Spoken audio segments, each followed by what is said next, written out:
welcome to Spaghetti with Meat Sauce. I haven't done a horizontal video in a long time.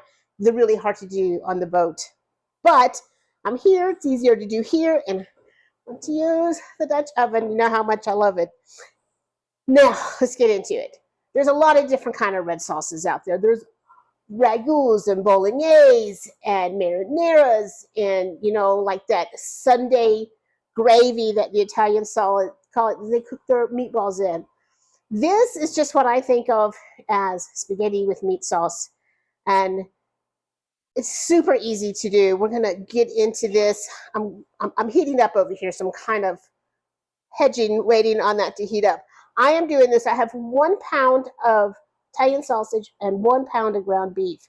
Now, you can absolutely like do hot Italian sausage. You can split that, do half and half. I went all mild. Now, while this is browning, we're gonna get our aromatics together. Now, I stumbled across a farm stand the other day that I didn't know existed, and it's pretty close, and I'm really excited.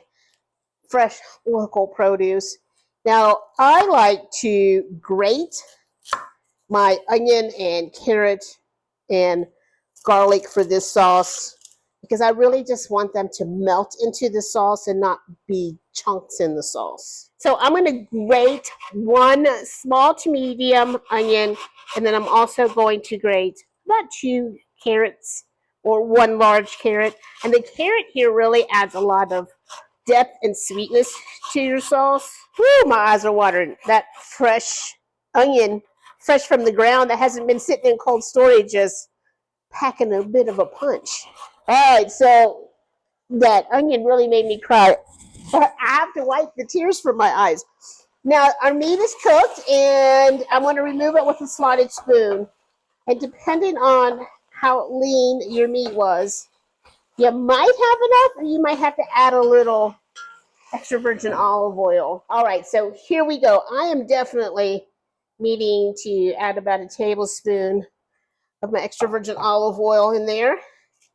And to that, we're going to add that onion and carrot, and we're just going to cook this for a few minutes, let that soften up. Now in here, I have about 4 anchovies that I finely diced. Now hear me out.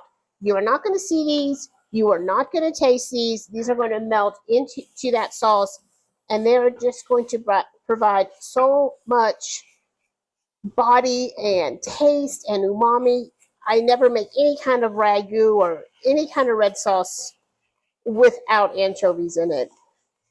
So take my word for it and give it a try. Obviously, you can leave them out if you want to. Garlic. I'm going to microplane that 4 cloves of garlic in here. And then I'm going to add some tomato paste, a good 2 ounces of tomato paste. And I want to cook this tomato paste for a couple of minutes. There's a fancy French term for this called to pince your tomato paste. And this helps take that bitterness away from your tomato paste. And then with that, I'm going to do a pinch of red pepper flakes, a good pinch of kosher salt, and I have 3 teaspoons of Italian seasoning, but I think I'm going to start with 2 in case the 3 is too much. I can come back and add some in a little bit. And then I'm going to go in with a 1/2 cup to a cup of red wine. I'm doing a Zinfandel here. I like a real full-bodied red wine here. And I'm just going to let that cook down for a few minutes. Now let's talk tomatoes. In the recipe, I call for a 128 can of tomato sauce and 128 ounce can of pureed or crushed tomatoes.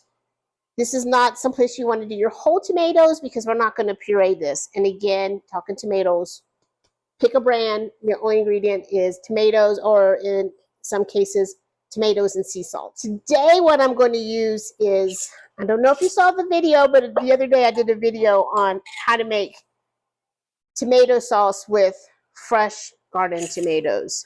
And this is the tomato sauce that I made.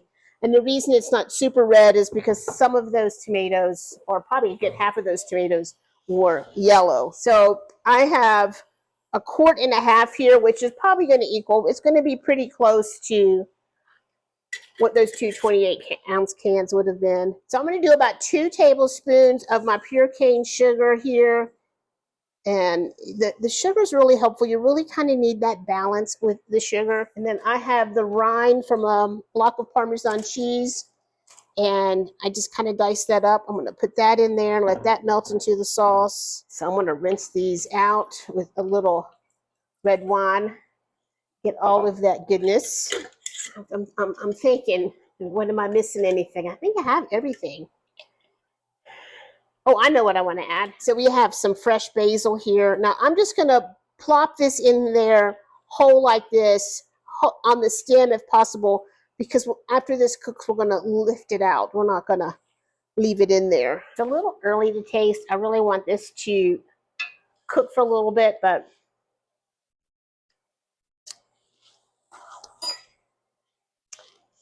you know what? I'm going to go ahead and do that. Part of that other teaspoon of the Italian seasoning, just a pinch of salt, and I think just a pinch of peppers.